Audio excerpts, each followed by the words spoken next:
dia, boa tarde, boa noite. Eu sou a Adriana Okamura e você está no FluxusCast, o podcast da Fluxus. Na edição Café com Canela, com Adriana Okamura e Juliana Numada. Conta pra gente, Ju, quem é Juliana Numada? Bom, eu primeiro queria falar que a ideia desse podcast para mim é muito feliz, assim, né? Prazer, gente, meu nome é Juliana Numada, sou terapeuta ocupacional há 8 anos. Eu e a Drica, nós somos primas, então já temos uma vida toda já que a gente se conhece. Eu trabalho hoje em dia com crianças autistas, esse é o principal público que eu trabalho, então... por uma consequência, trabalho com a infância e também trabalho com famílias. E eu percebi que o cuidado é uma ferramenta transformadora, né? E eu acredito muito nessa ferramenta. Então, eu trabalho há 8 anos cuidando de pessoas, propiciando que o mundo possa ser um lugar mais gostoso para a gente viver. É isso. Que delícia! Todo mundo quer viver num lugar mais gostoso, né, gente? Vamos falar sério, todo mundo. Com certeza, sejamos honestos. Vamos fazer desse mundo mais gostoso. E todo mundo tem potencial. E para quem não me conhece, eu sou a Adriana Okamura, comunicadora e terapeuta holística. Comunicadora porque trabalhei há mais de 20 anos com publicidade e propaganda, decidi transformar minha carreira e é claro que depois da maternidade tudo mudou e eu virei a chavinha como terapeuta para contribuir com um mundo muito mais gostoso de se viver e, claro, trazendo muito autoconhecimento e conteúdo sobre a espiritualidade aqui na Fluxus para vocês desfrutarem dessa jornada de transformação conosco. E a ideia do podcast é sobre isso, é sobre a gente transformar o mundo a partir da nossa própria transformação, porque, gente, tudo começa dentro da gente. E todo mundo tem potencial, né? E eu acho que é isso, assim, quando a gente, aproveitando até essa coisa do mundo, né? Porque às vezes quando a gente fala de mudar o mundo, parece que é uma coisa muito grande. Mas, na verdade, será, né? Tipo, se cada pessoa tem um mundo dentro de si, não que seja pequeno, mas é transformável, né?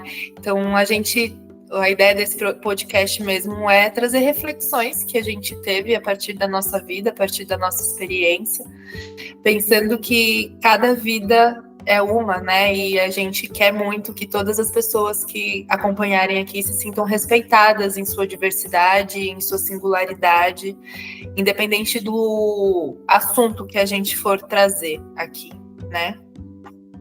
E vai ter muito assunto. As nossas ideias não param, porque todo café que a gente toma juntas, deveria ser um episódio do podcast, não é? Com certeza, foi inclusive de uma dessas, né, que saiu a ideia do podcast. Eu e a Drica, a gente tem muito desde sempre, né, Drica, a gente tem esse movimento do cafezinho. O café sempre foi um momento que acompanhou muito a nossa relação. Então, por isso a ideia do podcast Café com Canela. A ideia é que vocês se sentem mesmo, peguem as suas bebidas de preferência e se sintam em casa, na mesa de bar, no sofá, aonde vocês quiserem e se sentirem mais à vontade. A ideia é fazer uma boa companhia, né? Com certeza. E a ideia do Café com Canela, gente, surgiu da Juliana Numada, na verdade. Ela que me apresentou essa doçura que é, e eu acho que todo mundo devia um dia experimentar isso. É só uma pitadinha de canela.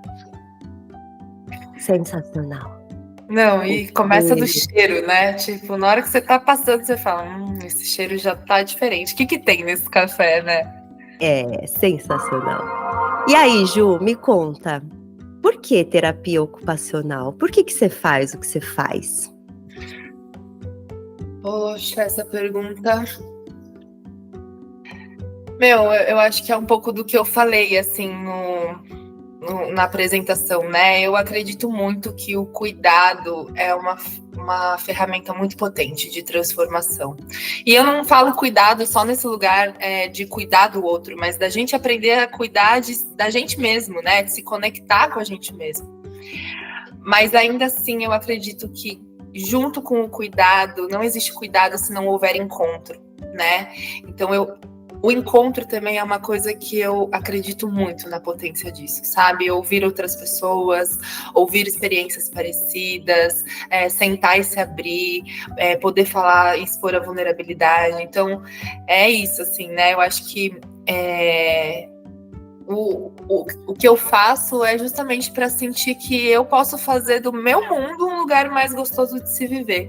Não nesse lugar onde eu vou tentar tomar responsabilidade de todo o mundo, mas saber que dentro do que eu espero para um mundo melhor, de que forma que eu colaborei. E aí, todas as noites, o meu objetivo é dormir tranquila com isso, sabe? Arro! Eu sei. Nossa senhora, é um desafio também, né? Nossa, tem dias que não, tem dias que, né, a gente chega no fim do dia e fala, putz, podia ter sido melhor, podia ter falado melhor aqui, comunicado melhor ali, agido, né, mas sem esse momento também não tem essa reflexão do que poderia ser, né, então eu acho que só o fato de se colocar a cabeça no travesseiro e pensar sobre algo, você já está intencionando, sabe? Aquilo já existe, né? Então é um pouco nesse sentido, assim. E você? Conta você pra mim. Por que você faz o que você faz? Boa pergunta. E é uma coisa que eu sempre me perguntei, por que é que eu tô fazendo isso? Eu juro, desde o dia que eu me formei, eu me pergunto, por que é que eu faço isso? E hoje eu faço o que eu faço porque eu passei sempre por processos de autodesenvolvimento, autoconhecimento e com a espiritualidade. E quando eu falo espiritualidade, não é sobre religião, é sobre você perceber que você é parte de um todo muito maior. Que tudo aquilo que um dia aconteceu comigo, por mais dolorido e trágico que eu pudesse considerar, foi perfeito do jeito que foi. Porque eu acho que a espiritualidade é sobre isso. É sobre te entregar uma aceitação genuína sobre algo que você pode não compreender, mas você sente que é verdade. Então, tudo que eu faço hoje é sentir essa verdade maior do que eu posso imaginar, porque não é só sobre mim. Eu sou parte, mas não é só sobre mim. E aí entra o lance do lugar gostoso de viver, porque talvez eu não desfrute disso. Gosto muito da ideia de poder desfrutar, mas sejamos sinceros, a vida é finita. Nesse plano, nessa realidade, onde ela acaba. Mas a minha história pode continuar através de outras histórias. E o podcast, eu acho que tem a ver com isso também. Eternizar algumas coisas para a posterioridade, né, gente? Não, total. E eu acho que muito do podcast também nasce da nossa ancestralidade, né? Tipo, a gente não pode deixar de falar isso, porque da mesma forma que talvez nossos filhos ou nossos netos, se ainda o mundo existir nesse momento, né? Eles forem desfrutar dessas coisas que a gente está falando desse novo mundo, é porque a gente teve a oportunidade de desfrutar coisas que já foram abertas para a gente lá atrás, né? Por outras pessoas, pela nossa família, pelas mulheres da nossa família, né? Se hoje a gente empreende, se hoje a gente tem essa coragem de poder fazer isso, que é uma coisa que não é tão antigo assim de se pensar que somente homens ocupariam esse lugar, eu acho que sim, a gente já está construindo muito, porque não é sobre o que a gente vai falar, é sobre o que os nossos filhos vão estar vendo a gente fazer, sabe? Porque eu acho que isso tem muito mais poder de influência do que a gente ficar falando coisas. Os nossos filhos precisam ver a gente fazendo e sendo, sabe? O famoso Integridade. Vamos pelo exemplo. Exatamente. Tem uma expressão em inglês que é walk your talk. Walk your É talk. você caminhar a tua fala, é você ser ali, ó, o exemplo, porque as crianças aprendem como, Juliana Numada? Pela imitação, minha gente, prestando atenção em tudo que a gente faz. E sem juízo de valor se é certo ou errado, tá? Ou seja, tudo. Ou seja, tudo, exatamente. Sem filtro, sem peneira. Então, é isso também. O podcast também é sobre maternidade, mas a partir de um lugar que a Juliana falou, de potência. Da gente trazer aqui reflexões importantes, honrando o maternar que recebemos, mas olhando para frente ali dizendo, peço licença para fazer diferente, porque agora eu vou viver a minha vida.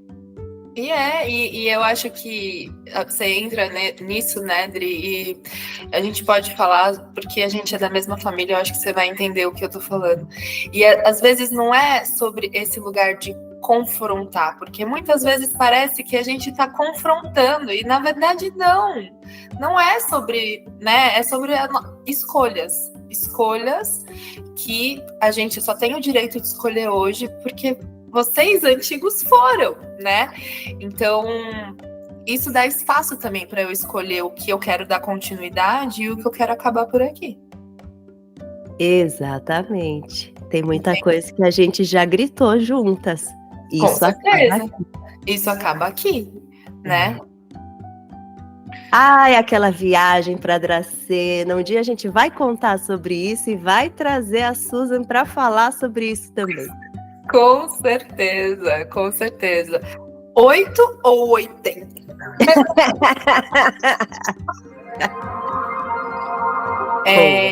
Outra coisa que a gente tinha pensado em trazer hoje como tema do nosso podcast, né?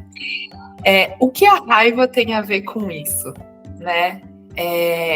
Queria falar um pouquinho sobre a raiva. A raiva, eu acho que é um sentimento que eu e a Drica a gente acessa com muita facilidade. Eu acho que daí vem muito da nossa conexão também, né? Porque eu acho que é um sentimento que a gente sempre sentiu e a gente nunca fez questão de esconder isso uma da outra, né? Então, se tornou um lugar de segurança, de tranquilidade, de, sabe, você se deleitar, né? E por esse sentimento ser uma coisa muito constante na nossa vida, sempre foi constantemente temas de conversas nossas, né?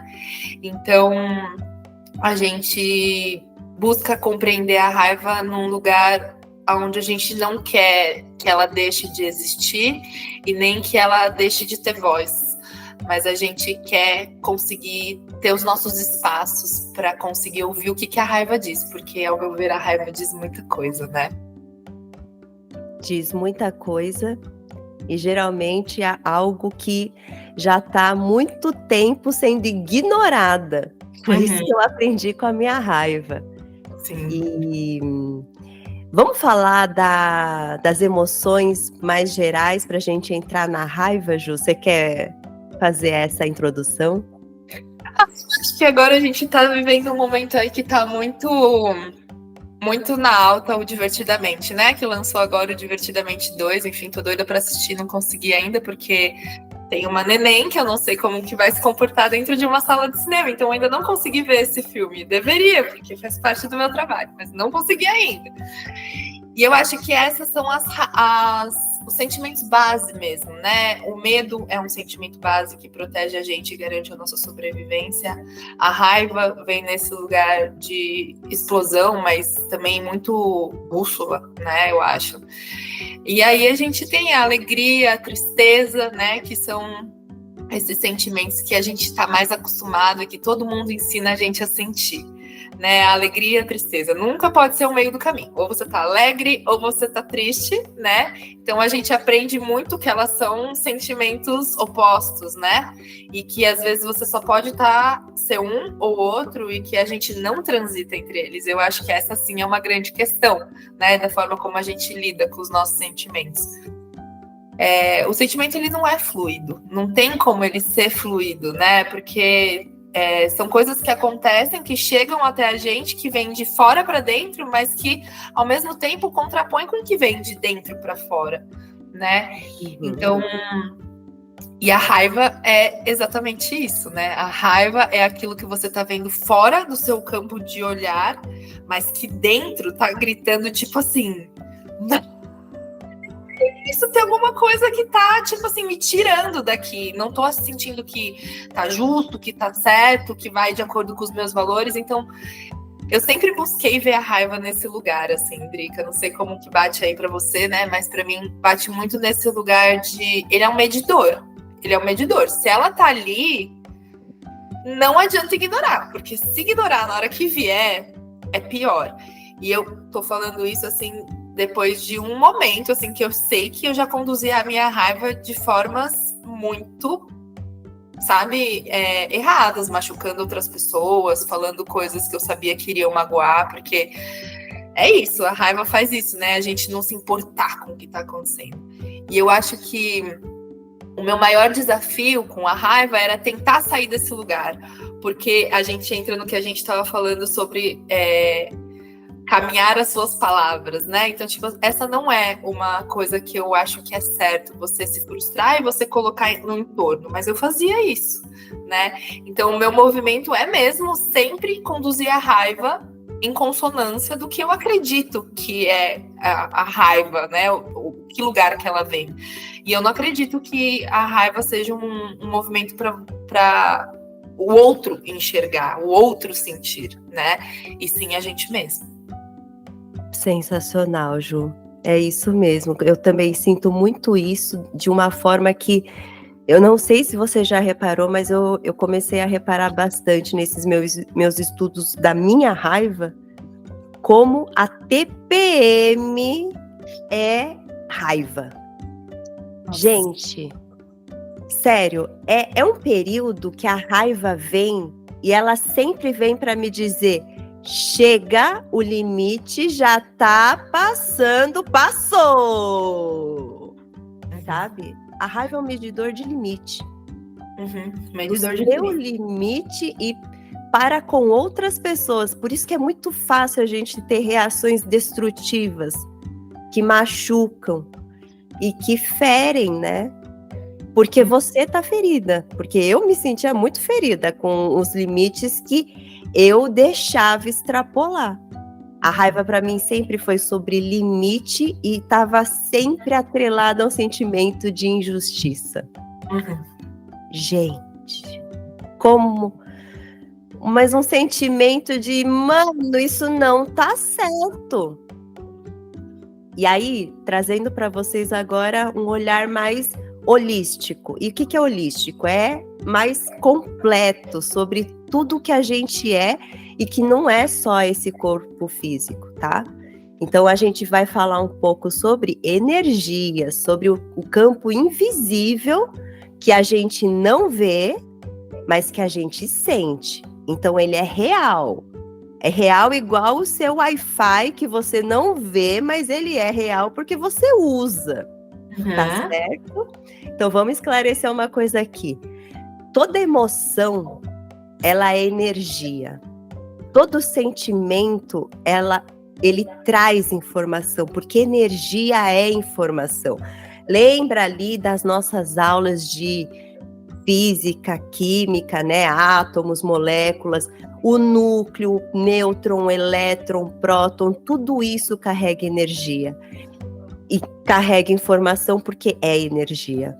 E essa informação que contém na raiva é geralmente uma necessidade não vista, não atendida. Todo sentimento vai trazer uma informação. O mais importante de se identificar e trabalhar com a sua própria raiva é que quando você pega essa informação, você direciona ela para uma ação. E isso é o que gera o lance da transformação de atitude, de comportamento, um novo jeito de você encarar a vida. Porque é prática, né, Ju? tudo isso que você falou de eu fazia isso de um jeito, explodia e fui tomando consciência. Para quê? Para hoje você saber direcionar isso. Aí me fala, até o que você faz com essa raiva hoje? Não, e assim, né, acontece isso e derrapa, porque várias vezes já aconteceu de, tipo, vacilar nisso e machucar outras pessoas, e vai lá e pede desculpa, porque é isso, se a gente também não parar para pensar que a raiva é um momento, e que existe outros momentos que podem ser construídos depois da raiva, que ressignificam esse mesmo momento, né? Tipo, a raiva seria só a raiva. Então, a raiva é isso, é essa mudança que você tá falando. A raiva, ela é a possibilitadora da gente pensar se aquilo tá incomodando tanto, como que eu posso sair dessa situação? Como que eu vou resolver esse problema, né? O que é caro para mim? O que é tipo, não troco isso. Isso para mim é muito valioso. Não abro mão disso. A raiva mostra, porque normalmente quando passa esse limite do que cabia, do que você via que estava certo, é a hora que você sente raiva, né? Então você perguntou sobre o que eu faço com a raiva hoje. A primeira coisa que eu faço com a raiva eu sinto. Eu sinto a raiva. Eu deixo ela vir mesmo, e se eu precisar, eu grito. Diversas vezes, quando eu sinto raiva, eu pego o carro, vou pro meio da Marginal, que é um lugar que eu sei que ninguém vai me conhecer, eu abro a janela do vidro e eu grito. Eu vou lutar jiu-jitsu, vou bater ou apanhar de alguém em algum momento e vai passar essa raiva, porque eu vou tentar, né, me manter viva. Eu gosto de trazer pro corpo. Eu percebo que o corpo é uma coisa que para mim funciona. Então normalmente esses dias que eu tô com muita raiva é o dia que eu também pego e mudo todos os móveis de lugar, sabe? Falo, agora já sei o que essa raiva tá me mostrando, virou uma nova página da vida. Vou mudar a casa de lugar. Semana passada eu fiz isso.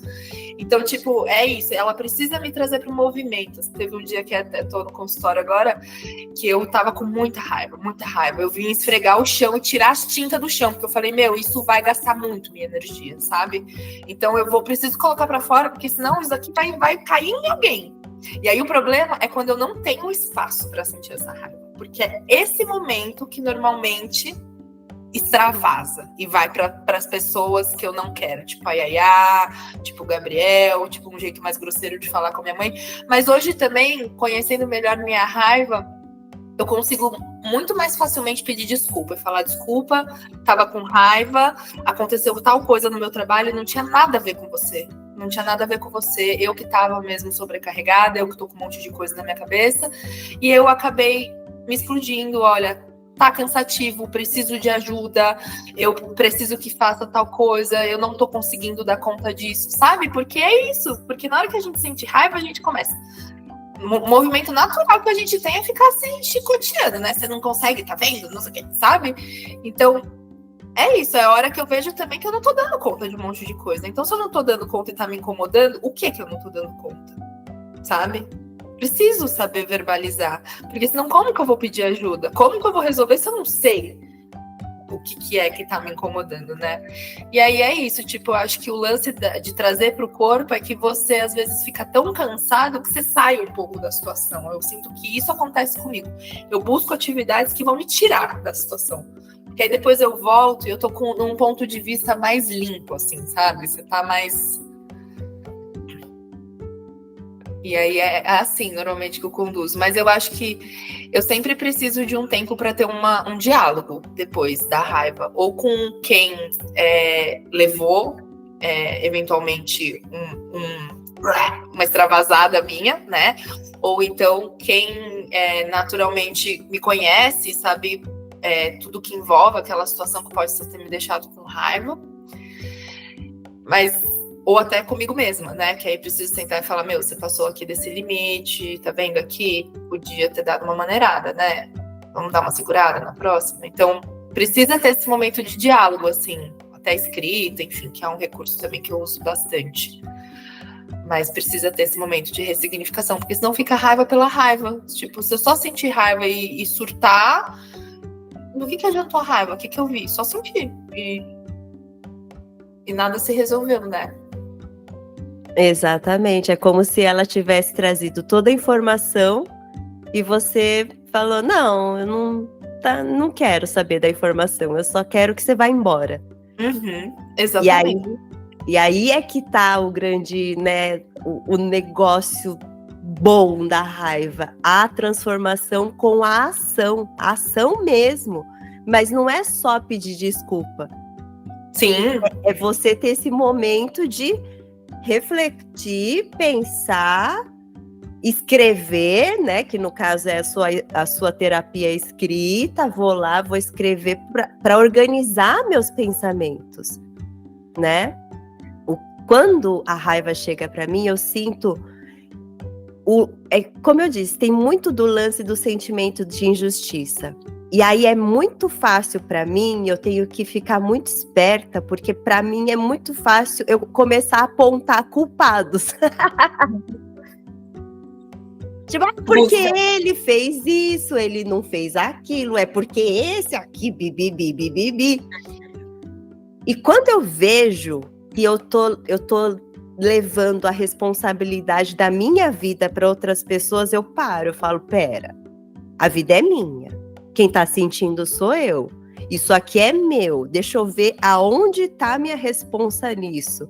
E geralmente é porque eu cedi aqui, é porque eu decidi que isso aqui estava tudo bem, só que não está. Uhum. Então é também a raiva para mim é um dispositivo de régua para autorresponsabilidade. Uhum. Esse é o que eu chamo do meu estágio 2, sabe, Drica? Tipo assim, esse é o estado que depois que eu começo a sentir isso, eu preciso de um tempo. Tô começando a passar o meu limite. Porque o primeiro movimento da raiva, pra mim, eu acho que ele bate primeiro no meu coração. Tipo, eu sinto acelerar. Tipo, começo a sentir pulsar aqui. Começa a subir, sabe? Eu começo a ficar quente. E aí, tipo, esse momento tá tudo bem. Se eu descer ali, for dar uma respirada, beber uma água, tá tudo bem. Esse momento eu ainda tô conseguindo controlar, né? Mas quando eu chego nesse momento que eu começo a responsabilizar o outro, e aí eu percebo que é isso, se eu tô responsabilizando o outro, eu tô tirando o meu. Aí eu vejo que é a hora que eu tô passando do meu limite, porque aí eu preciso sentar pra pensar sobre aquilo. E se eu não tiver tempo pra sentar e pensar sobre aquilo, eu vou me sentir injustiçada e vai ser a hora que eu vou começar. Aí chegou no estado 3. Esse não tem volta. Esse você deixa eu terminar de falar, ignora e vai embora. Porque esse daí eu só tô querendo cagar em tudo mesmo, sabe? Tipo, é o estágio 3, último. É. Depois é só... gente. Tem que ter muita. Nossa. E assim, você falou esse lance da ação, né, Dri? Me lembrou muito isso, assim. Tem que ser uma ação coerente. Uma ação coerente que você vai sentir que você não está se conectando com você ao fazer essa ação. Porque o ignorar também é uma ação. Ignorar a raiva também é uma ação. Só que o problema de ignorar a raiva é que você não percebe o que é importante para você, você coloca aquilo para segundo lugar e aí você começa a se desconectar de você mesmo. E aí você ignora, você está tendo uma ação. Isso é uma ação. Ignorar é. Mas precisa ser uma ação que vai ser assertiva, que minimamente sinta que você está sendo coerente com o que você está sentindo ou que te deixou com raiva. Não adianta tomar uma ação só, né? Lógico, às vezes vai ter ação pela ação, igual o dia que eu vim esfregar o chão aqui. Mas estava me possibilitando uma coisa que ia ter que fazer mesmo, né? Então, tipo assim, não é uma coisa que vira uma ação prejudicial para você, mas uma ação que de alguma maneira vai te fazer trazer benefícios que você precisa nesse momento de raiva, que para cada pessoa é um, né? Para cada pessoa é um, e o modo de digerir essa emoção é único. Uhum. Mas geralmente eu também uso muito de corpo, de limpar a casa, de sair para andar, de ficar às vezes tipo, às vezes mexer com terra é bom também para mim, sabe? Vou mexer com planta. Mas o lance de o estágio 3, quando tudo já pode ter certeza que isso foi só uma pausa. Uhum, ela vai voltar. Vai, mais forte. Mais forte. Tipo, é isso que é bizarro, né? A gente acha que resolveu E às vezes não é... é isso, a ação pode ser que você tome com uma outra pessoa, de solicitar ajuda ou de impor limites e conversar sobre necessidades não atendidas, ok. Mas às vezes a ação também é com você mesma. É sobre relembrar valores inegociáveis. Inegociáveis. Disso eu não abro mão. Porque se eu fizer isso, eu vou ter jogado fora todo esse tempo aqui que eu demorei para conquistar isso daqui, sabe? E é caro. E é isso que, quando você falou sobre caro, isso veio muito na minha mente.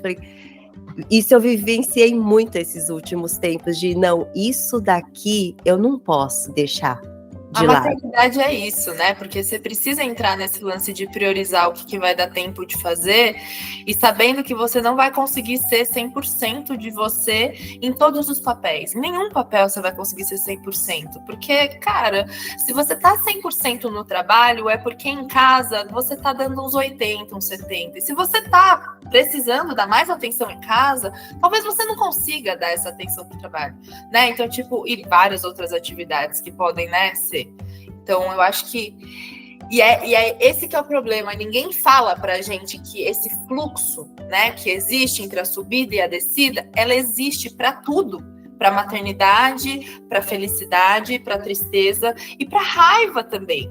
Porque a raiva, no fim, é isso. Por que a gente traz tanto a raiva para o movimento? Porque a raiva, ela tá de mãos dadas com medo, que era o que a gente fazia a gente fugir para não ser comido por um bicho. Então, é uma coisa orgânica, é uma coisa que tá dentro da gente como meio de sobrevivência, continuidade da espécie, cara, sabe? Então, é orgânico. Então, seu corpo vai sentir, seu corpo vai te trazer. Só que é isso. Ficam querendo ensinar pra gente matemática, português e história, mas não fazem a gente olhar para o que a gente tá sentindo. E tudo bem, tem toda uma importância nessas matérias. E aí você vai usar a matemática para, beleza, administrar seu dinheiro no dia que você trabalhar com alguma coisa que você goste. Mas se você não souber o que você gosta, você não trabalha. E aí você não tem, entendeu? Tipo... É um ciclo, né? Então, ninguém ensina a gente como transitar entre o 8 e o 80, né? Então, é isso. É muito desafiador, porque entra em cada detalhe de cada vida, né? Que se dá. Então, cada um vai conduzir isso de uma maneira, essas subidas e essas descidas, né? Cara, o meu sonho é que um dia... Mikael vá para a escola e tenha, tipo, uma disciplina chamada emoções. O meu sonho é que um dia esse mundo tenha uma escola de emoções, sabe? E a gente até falou sobre isso. Vamos criar uma escola de emoções? Porque é o básico de sobrevivência de qualquer ser humano. Porque todo mundo sente, mas a gente não consegue nem nomear o que a gente sente. Meu, e aí é muito, muito maluco, porque a gente vive uma educação de perguntas e respostas. Perguntas e respostas. Perguntas e respostas. E aí, quando você não tem resposta... Ferrou. Só que, tipo assim, você não sabe nem falar o que isso te faz sentir. Que resposta que você quer ter, cara? Sabe? Tipo, vamos olhar pra isso? Porque se você não sabe o que você sente, você não sabe o que você quer. Se você não sabe o que você quer, você não sabe até onde você pode ir. Se você não sabe até onde você pode ir, você não tem direito algum. Seu direito básico de vir, cancelado. Pô, pior que né? Difícil pra caramba. A gente crescer num sistema educacional totalmente obsoleto mesmo, se for parar para pensar. Porque olha essas crianças. Gente, olha o livro que tem para criança hoje. Sabe? Para ensinar emoções. E Mikael já saber que é triste. E ele... Onde que eu fui questionada sobre... Você consegue nomear a sua emoção? Juro, eu tinha uns 33 anos quando eu tava em terapia. Que a minha terapeuta. Com 13 que falaram assim pra mim, você tem que cuidar do que sua mãe tá sentindo, porque seu pai morreu. Então, tipo assim, calma, peraí, deixa eu ver se tá certo aqui, deixa eu ver se eu entendi. Eu vou ter que entender o que tá acontecendo com a minha mãe, emocionalmente, depois que meu pai morreu, sendo que nem eu sei o que tá acontecendo comigo. Pera. E eu acho que é aí que foi o grande lance, sabe? Eu acho que a raiva... O que a raiva tem a ver com isso? A raiva tem a ver com isso, sabe? De tipo assim... Não, pera. Você quer, mas eu não vou te ouvir, porque eu preciso cuidar de mim primeiro. Eu acho que essa sempre foi uma bandeira que eu levantei. Em todos os lugares que eu estive, sabe? Tipo assim... Não, eu preciso cuidar de mim. Eu preciso cuidar de mim. Eu trago isso pra minha maternidade. Eu sou a mãe que fala... Filha... A mamãe precisa trabalhar porque isso me faz feliz. E se eu estiver feliz, eu consigo voltar a ser uma mãe, voltar para casa e ser uma mãe mais feliz, sabe? Então, tipo, E aí, foi essa educação que a gente teve. E aí eu penso, qual foi a educação que os nossos pais tiveram? Porque imagina que eles pegaram um momento de revolução industrial, ditadura, blá, sabe? Se expressar não era nem permitido, né? Então, você vai lá, você pega essa coisa industrial de que agora nossos pais estão chegando ao envelhecimento, nós estamos vivenciando isso juntas. É maluco, porque eles adoecem por causa da produtividade que foi colocada, que é o que fazem eles serem quem eles são, o que você produz, né? E aí, adoece. Chega na idade adulta, no envelhecimento, adoece, porque você não é mais produtivo. Então, o que você é se você não é mais produtivo? Você não é nada. Socialmente, você não é nada. Nem o que você sente. Então, estão invalidando esse sentimento há muito tempo, né? E o quanto que, assim...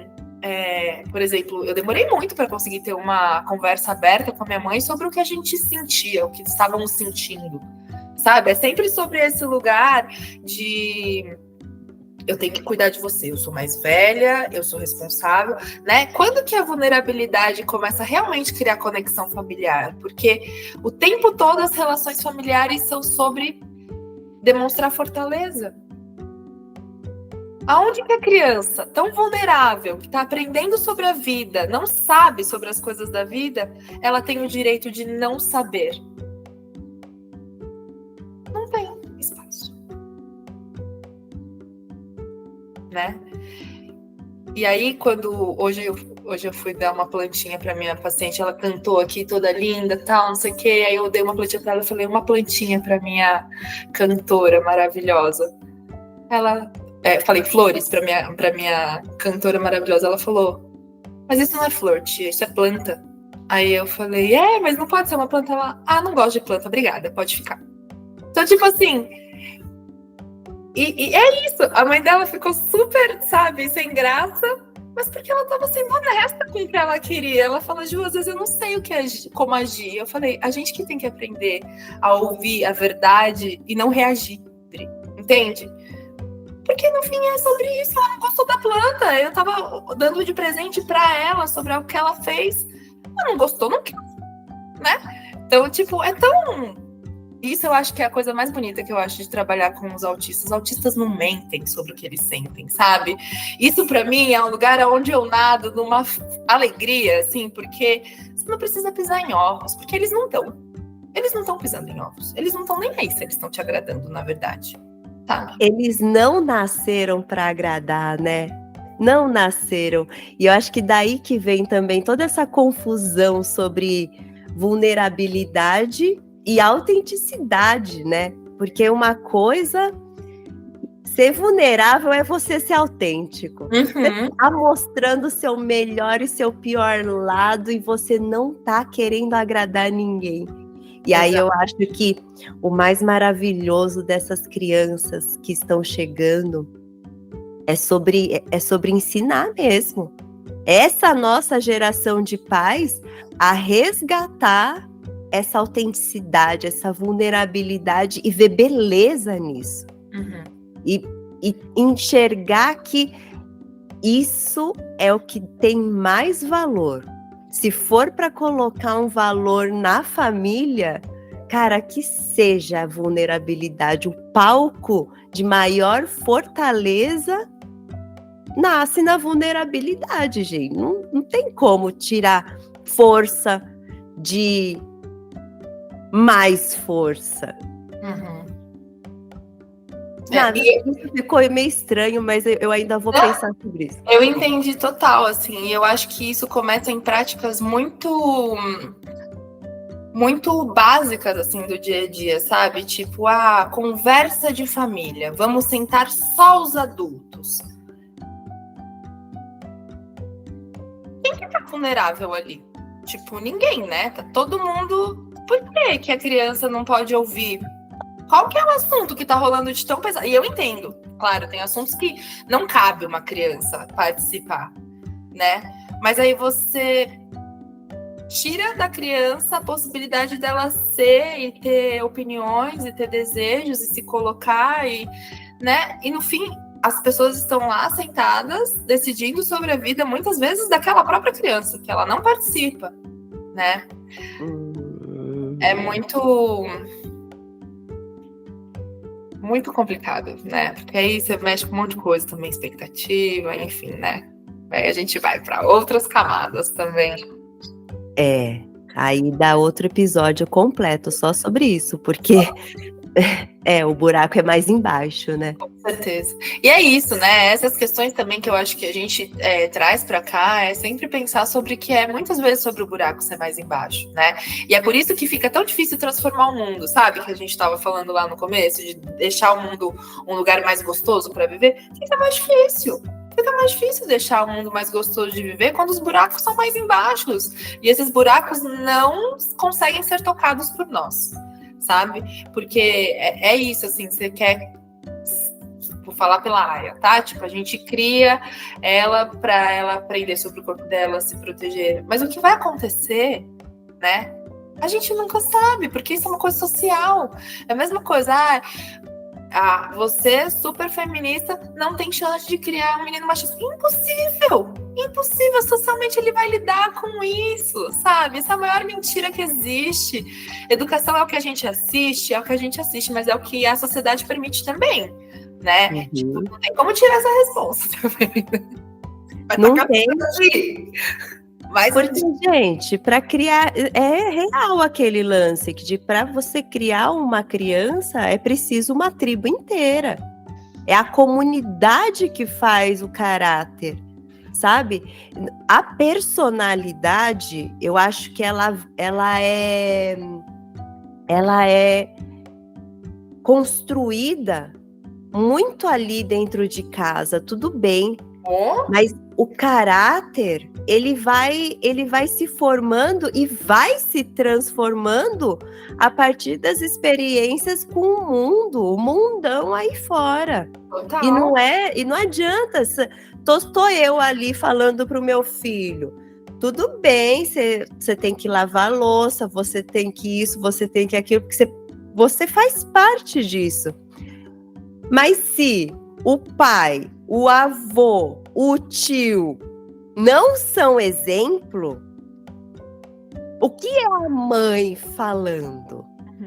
O que é a mãe fazendo? Se todas as tias, primas, avós fazem aquilo, só elas fazem. O problema é muito estrutural, mas o buraco é mais embaixo. E sério, é isso que eu falo, talvez não seja esse mundo gostoso que eu vá desfrutar, porque eu ainda acredito que são gerações para isso se transformar. Talvez os meus bisnetos vivenciem isso com mais naturalidade e de uma maneira mais livre mesmo, sem... eu tenho certeza que um dia ainda vão falar, Micael lava-louça é gay. Então... E aí é isso, assim, porque é uma coisa que isso vem desde a infância, né? Tipo, olha os brinquedos que oferecem, que, sabe, você vai numa loja infantil, é desesperador, tipo, quanto que é dividido, você fica, meu Deus, parece que tá um jogando contra o outro, né? E aí, assim, tipo, a Yaya ama carro, ela ama carro. Então, tipo assim, Lógico, a mãe dela ama carro. Eu dirijo. Uma das coisas que mais me faz feliz na vida é dirigir, poder viajar. É lógico que ela vai amar carro. Não é sobre ela. Gente, vamos tirar a jogada de gênero aí, né? Vamos confiar mais no que a gente produz de educação, né? Tipo, vamos tirar isso da jogada. Vamos integrar o que a gente é, né? Porque é isso. A gente não é brinquedo de menino e brinquedo de menina. Na vida real, você que dirige, você tem que saber um pouco de mecânica. Total. Tipo, se para o carro, você vai fazer o quê? Isso não é ser um super ser humano, isso é ser só funcional. Isso é só você poder morar sozinho e pagar suas contas, só poder morar sozinho e garantir que a casa vai estar limpa, né? Porque assim, se você é homem, morar sozinho quer dizer que não vai ter ninguém para fazer isso. Aí precisa ser você, entende? Então, tipo assim, não é sobre brincar de cozinha ou não brincar de cozinha, é sobre o cara vai ter que comer para se manter vivo, o cara vai ter que estar num lugar limpo para se manter vivo, a menina, né, vai ter que também se manter protegida, vai ter que lutar, vai ter que, né, vai ter que fazer 1 milhão de coisas, porque a vida é isso, demanda que você prioriza, que você desprioriza, enfim, né? Esse cara, só sei que a nossa geração tem um trampo muito, muito, muito foda, sabe? Foda. Porque ao mesmo tempo que a gente tem tanto acesso à informação, a gente ainda precisa saber discernir. Uhum. Porque é isso, se a gente começa também a pirar em tudo isso que chega, você... Não, e assim, o quanto que esse excesso de informação, e você tentar respeitar, né, esse excesso de informação, e, esse foi um movimento que eu tive que fazer muito na maternidade, assim, pensar de onde é que eu realmente ia ouvir, sabe?